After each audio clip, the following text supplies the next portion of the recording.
Bienvenue au webinaire Le marketing pour les fiduciaires. Je suis Frédéric Testart, Manager Sales et Business Development chez Wolters Kluwer. Il s'agit de notre deuxième et dernière séance de webinaire consacrée au marketing, au cours desquels nous nous penchons sur les défis auxquels vous faites face en tant qu'expert comptable ou conseiller fiscal. Pendant l'heure qui suit, nous allons mettre l'accent sur la pratique plutôt que sur la théorie.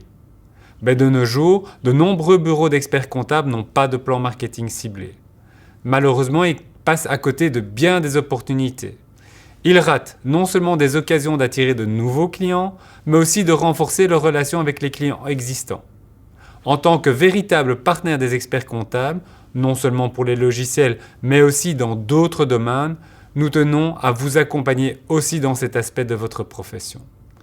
Je suis donc ravi de vous présenter Tania van den Brand. Elle travaille avec Creative, un bureau marketing à Malines spécialisé dans la communication et le marketing pour les PME. Elle vous expliquera aujourd'hui comment sensibiliser votre groupe cible à votre histoire et comment la segmentation peut vous aider à tirer le rendement maximum de votre clientèle.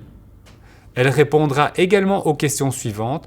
Quelle stratégie pouvez-vous adopter dans votre rôle d'expert comptable pour attirer de nouveaux clients? Quels sont les meilleurs outils pour y parvenir? Et comment pouvez-vous approfondir votre relation avec votre portefeuille de clients existants? Ces questions sont aujourd'hui centrales. Je laisse la parole à Tania.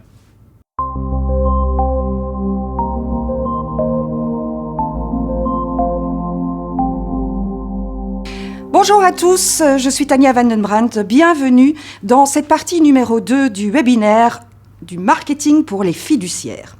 Aujourd'hui, nous allons nous poser la question suivante. Comment atteindre votre public cible et renforcer les relations que vous avez aujourd'hui avec vos clients? En cas de question, pendant toute la durée du webinaire, n'hésitez pas, vous avez une petite bulle d'expression qui se trouve à droite. Je vous invite à y taper votre question et nous y répondrons très rapidement. Alors aujourd'hui, la question est pourquoi faire du marketing quand on est dans une fiduciaire? Eh bien, premièrement, parce qu'il faut modeler votre propre identité, votre histoire, votre pourquoi, votre why, dont nous avions déjà parlé dans le webinaire précédent, que je vous invite éventuellement à aller revoir. Vous avez également le fait d'attirer et de retenir vos talents, vos collaborateurs. Il y a aussi la question d'attirer des nouveaux clients pour votre fiduciaire. Et alors surtout, le très important également, c'est améliorer les relations avec vos clients existants.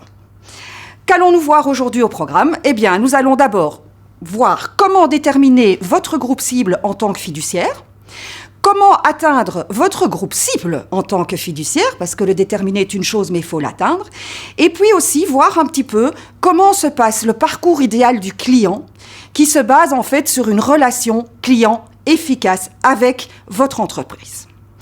Premier point, comment déterminer votre groupe cible en tant que fiduciaire? Qui sont vos clients? En premier, il y a l'identification. D'accord? Il faut absolument être précis sur la base de votre pourquoi, de votre comment et de votre quoi. Nous en avions déjà parlé dans le webinaire précédent. C'est vraiment une analyse importante à faire, de voir pour votre fiduciaire qu'est-ce qui est le pourquoi vous existez, comment vous le faites et qu'est-ce que vous faites. Ensuite, une fois que vous avez défini quel type de groupe vous avez envie d'atteindre, vous avez la possibilité et vous devez définir des sous-groupes cibles, en l'occurrence le segment. La deuxième partie, c'est l'information.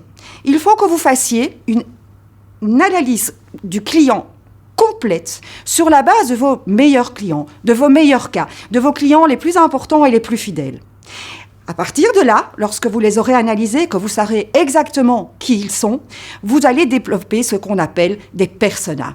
Donc, vraiment réaliser et définir votre client idéal. Ensuite, ne jamais oublier de refaire une évaluation de manière globale et surtout régulière. Le client d'il y a 6 mois n'est peut-être plus le même qu'aujourd'hui ou que dans 2 ans. Donc il faut en permanence reprendre l'entièreté des éléments, les retester et les ajuster s'il y a lieu de le faire. Occupons-nous maintenant de la pyramide des clients. Chose importante. En principe, vous avez 20% de vos clients qui réalisent, grosso modo, 80% de vos ventes. C'est très souvent comme ça dans la pyramide des clients. Donc vous avez la partie supérieure, qui sont les clients top, les grands clients ou les médiums. Ensuite, on se focalise très souvent sur le fait qu'il faut trouver des nouveaux leads, trouver des nouveaux leads ou des nouveaux prospects. Alors que, finalement, cette partie-là ne représente que 20% des ventes réelles ou du chiffre d'affaires de votre société. Donc, au lieu de se focaliser vraiment à 100% sur les petits clients, sur les clients qui sont endormis, sur les prospects ou sur les suspects qu'on essaye de trouver, il est important de d'abord regarder la partie haute de la pyramide des clients. Il y a 20% des clients, ne l'oubliez pas, qui en principe rapportent 80% de votre chiffre d'affaires. Et c'est là où se trouvent vraiment vos clients les plus importants et ceux auxquels il faut faire le plus attention. Comme je disais, le client A, c'est vraiment le client idéal. À la limite, c'est le client qui va être votre ambassadeur. Ils vont vraiment vous mettre en avant, vous recommander. C'est vraiment les clients auxquels il faut faire le plus attention. Ensuite, vous avez les clients de type B. C'est ceux qui vous fournissent un chiffre d'affaires décent, qui sont là, qui sont fidèles, mais qui n'ont pas forcément un potentiel de croissance énorme. Et il n'y a pas vraiment d'approche proactive. Et alors, le client C, eh bien, c'est un client qui n'est malheureusement pas rentable et bien souvent, il faut lui dire au revoir car ce n'est pas le client que vous désirez. À présent, voyons comment on peut atteindre ce groupe cible en tant que fiduciaire, donc le client idéal. On doit absolument toujours penser à faire de la numérisation une véritable carte de visite. Il faut être l'exemple en ligne. Une grande partie des groupes cibles de vos clients ou de vos clients potentiels aujourd'hui se trouvent en ligne. Il faut qu'ils soient inspirés par les médias sociaux, les réseaux sociaux. Il faut un profil en totale adéquation avec votre société sur Facebook et sur LinkedIn. Il faut absolument publier fréquemment pour qu'il soit en permanence informé de ce que fait votre fiduciaire, des informations que vous donnez. Et puis aussi, il y a votre site internet qui représente également votre fiduciaire. Il faut absolument que tout cela soit tout le temps cohérent, que l'on retrouve exactement les mêmes messages, les mêmes couleurs, le même branding sur l'ensemble de ces réseaux. Vous pouvez aussi regarder, et surtout vos clients qu'on appelait tout à l'heure A, les clients qui vont devenir ambassadeurs, ils doivent pouvoir vous recommander. Donc vous devez avoir une présence en ligne pour lesquelles les clients ambassadeurs ou les autres puissent dire, lorsque quelqu'un recherche un bureau ou une fiduciaire, de dire je te conseille cette fiduciaire-là, je te conseille de prendre contact avec telle personne. Il faut aussi que vous soyez présent dans les groupes en ligne sur Facebook et LinkedIn. Il existe une quantité de groupes sur lesquels vous pouvez éventuellement demander d'être membre, où là, éventuellement, il y a des échanges d'infos qui peuvent se faire et où on peut vous recommander. Je vous invite dès à présent à visionner cette vidéo réalisée chez Aviso Plus, qui explique comment ils ont intégré le marketing au sein de leur fiduciaire.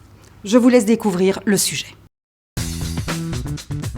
Wij zijn Aviso Plus. We zijn een boekhoudkantoor of fiscaal adviesbureau, zoals we het tegenwoordig liever noemen. En wij specifieren ons vooral op de KMO's. Wij proberen ook een brede dienstverlening te geven. Niet het klassieke boekhouden. Een transformatie die we waarschijnlijk allemaal wel aan het doormaken zijn. Dus mijn vader die had dan Jacobs Dani BVBA. Eigenlijk gewoon hetzelfde als Aviso Plus, we gewoon een naamswijziging ondergaan. En dat was dan eigenlijk nog het klassieke administratieve binnendoen. Kaften, een papieren agenda, de voetbalploegjes die gesponsord werden. En dat was in zijn tijd zeker geweldig, maar je hebt wel die ommezwaai nodig. Ik weet dan dat digitale, dat werkt goed voor ons. Dus ik probeer dan op social media heel goed die klanten te benaderen, want die zitten ook op social media. Om dan nu met die nieuwe branding, ja, ik weet niet, we hebben toch veel meer volk kunnen aantrekken. Omdat er voor die onderneming ook andere noden zijn dan vroeger. Het is sowieso belangrijk om je branding door te trekken. Dus ik denk als je op onze wall gaat kijken, je herkent Trek als wij iets posten. Oké, dat zijn de kleuren en dat is ons logo of ons lettertype van Aviso Plus. Dat ook bijblijft als dat gepasseerd is. Op zich moet dat dan een community worden. En dat is dan een soort familie die je wilt creëren. dat zij zich volledig identificeren met die familie van Aviso Plus. En dat is dan leuk, want de klant tevreden, die maakt weer reclame. Vroeger was die mond-aan-mond reclame iets beperkter, omdat ze alleen hun naasten zagen of vrienden. Maar nu met die online platformen werkt die mond-aan-mond reclame heel goed, vind ik. En je trekt nu ook nieuwe gemotiveerde jonge mensen aan. En dat is ook leuk. Terwijl we vroeger geen volk vonden, heb ik nu eigenlijk een wachtlijst van 4 mensen die willen komen werken. En die staan ook ingepland. Dus als die groei zo blijft, weten die van oké, in januari kan ik gaan overstappen. En dat is wel leuk. Dus die zeggen van kijk, dat is dat jonge digitale dat ons aantrekt. En dan denk ik van maar hoe komt dat? Maar ik denk dat dat die social media is. Dat je zo ergens die branding. Ik denk dat dat ook voor personeel belangrijk is. Ik denk de administratieve secretaresse van vroeger, die je nodig had om alles te klasseren en zo, dat budget moet je nu besteden aan social media. Votre profil sur les différentes plateformes sociales doivent absolument promouvoir la relation entre votre fiduciaire et les clients. Votre profil sur les plateformes de médias sociaux doit soutenir votre image. Ça doit être cohérent. Vous le voyez ici, que ce soit une bannière sur un réseau social ou que ce soit une carte de visite, les gens, vos clients, vos prospects doivent retrouver une cohérence. Comment développer votre réseau ? Eh bien, ce n'est pas que le digital, c'est être vraiment présent aux événements où on va pouvoir vous mettre en réseau, des networking, être présent et surtout être actif sur les groupes LinkedIn. À vous aussi d'engager des conversations personnelles. Ça peut être sur les réseaux sociaux, ça peut être via votre site internet. Et essayez en permanence de créer de nouveaux contacts afin de pouvoir mettre en valeur votre fiduciaire. Qu'est-ce qu'un elevator pitch ? En fait, c'est un argumentaire. C'est une base que vous devez créer. C'est une histoire courte de plus ou moins 45 secondes qui va vraiment enthousiasmer vos clients potentiels. Donc, vous avez un client qui vient chez vous, eh bien, il doit avoir ce qu'on appelle un argumentaire qui va faire que vous allez le convaincre de passer dans votre fiduciaire ou de venir en tant que client dans votre fiduciaire. Il ne faut pas faire un argumentaire qui est plat, ça ne sert à rien. Il faut vraiment que dans l'argumentaire que vous allez donner, dans ce qu'on appelle l'elevator pitch, on trouve la valeur ajoutée qui est concrète avec la situation et donner une solution aux défis pour lesquels votre client vient vers vous. Alors, comment atteindre votre groupe cible en tant que fiduciaire ? Petit résumé. D'abord, il y a le bouche à oreille. On peut demander activement à des références, pas seulement en online, mais bien en offline aussi, lors de networking, lors de réunions, etc. Il y a le site web, bien sûr. Alors là, il faut faire attention au trafic de recherche Google. Un bon site bien référencé va faire que les gens vont vous trouver plus facilement.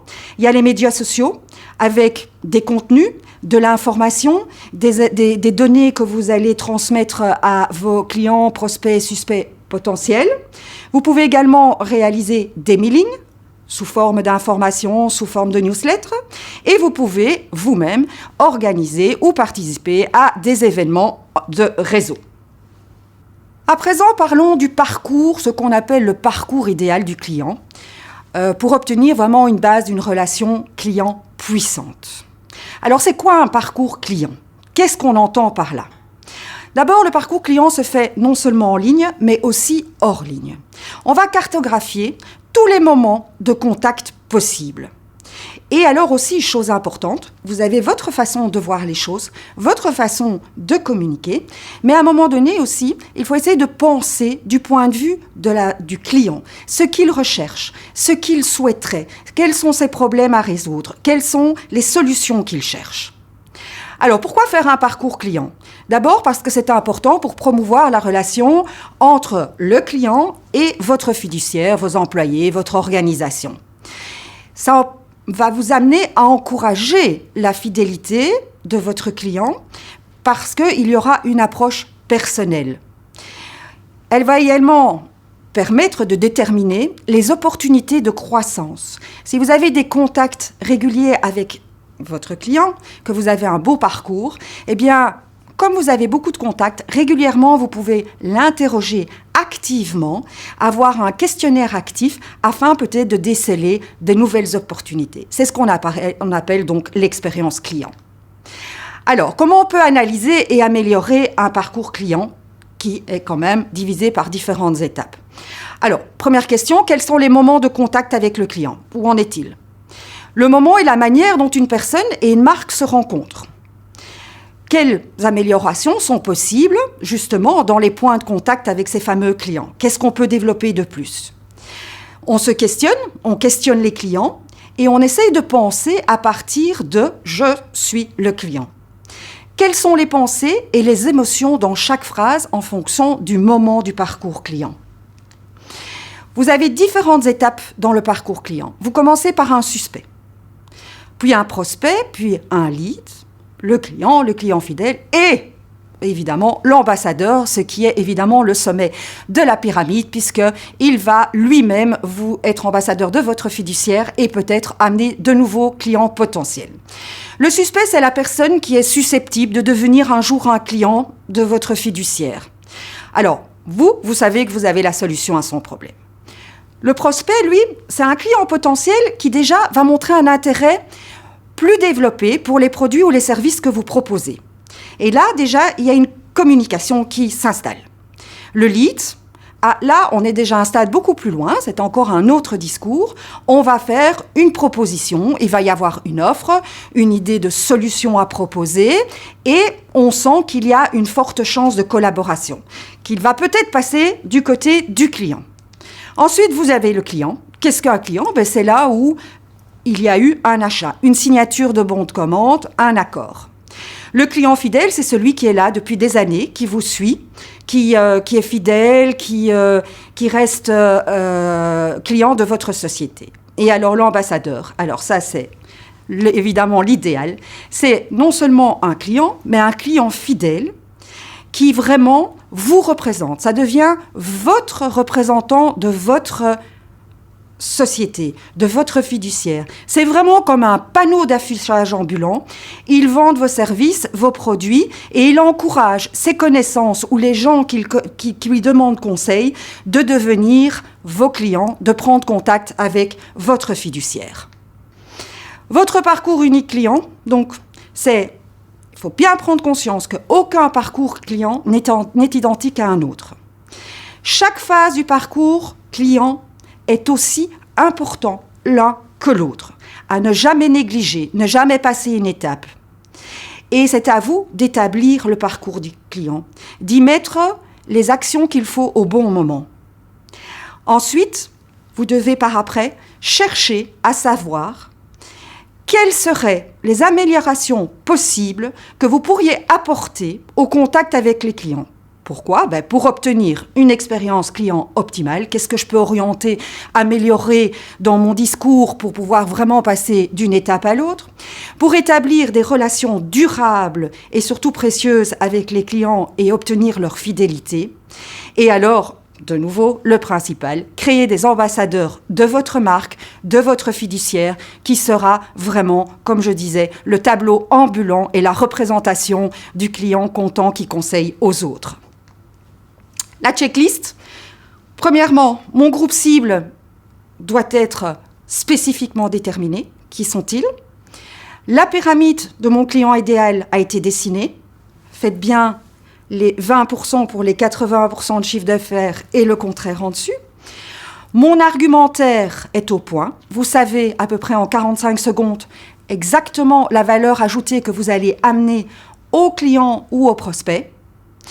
Qui sont mes clients A, B, C? Souvenez-vous, les ambassadeurs, ceux que peut-être c'est mieux de dire au revoir, les clients fidèles mais avec un peu moins de possibilités d'expansion. Est-ce que les canaux en ligne et hors ligne ont été bien choisis? Est-ce qu'ils sont bien suivis? Est-ce qu'ils sont totalement cohérents? Est-ce qu'on retrouve les mêmes couleurs, le même branding, les mêmes discours de l'un à l'autre? Déterminer le parcours du client. Vraiment savoir où sont tous les moments que vous pouvez posséder avec un contact possible et vraiment le cartographier. Essayez aussi d'avoir un certain nombre de clients, au moins 10 en tout cas pour cette checklist-ci, que vous avez interrogés via des enquêtes ou des conversations personnelles même. Si vous avez le client en ligne, rien ne vous empêche à ce moment-là d'essayer de sonder et d'avoir des réponses à vos questions. Essayez de voir aussi, non pas ce que vous avez envie de communiquer, ce que vous avez envie de dire, mais essayez de voir le point de vue du client. Moi, en tant que client, qu'est-ce que j'attends ? Quelles optimalisations est-ce que j'attends de la part de cette fiduciaire dans mon parcours client ? Qu'est-ce qui va faire que je vais passer de prospect, de lead à client ? Ensuite, il y a le système de la gestion de la relation client qui devrait être à jour. Est-ce que vous possédez un CRM ? Est-ce que vous possédez des bases de données ? Est-ce que vous avez des dossiers clients ? Est-ce que les infos sont complètes, etc. dans l'organisation ? Voilà, nous arrivons au bout de cette deuxième partie du webinaire pour le marketing pour les fiduciaires. À présent, je vous invite à poser vos questions. On est bien entendu disponible à y répondre immédiatement.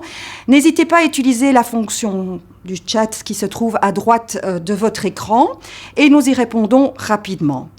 Si vous le souhaitez, d'autres webinaires sont disponibles. Si vous avez besoin d'autres conseils, n'hésitez pas à vous inscrire sur le site et surtout sur le newsletter de Wolters Kluwer et vous serez informé très régulièrement. Je vous souhaite une très belle journée et j'attends vos questions.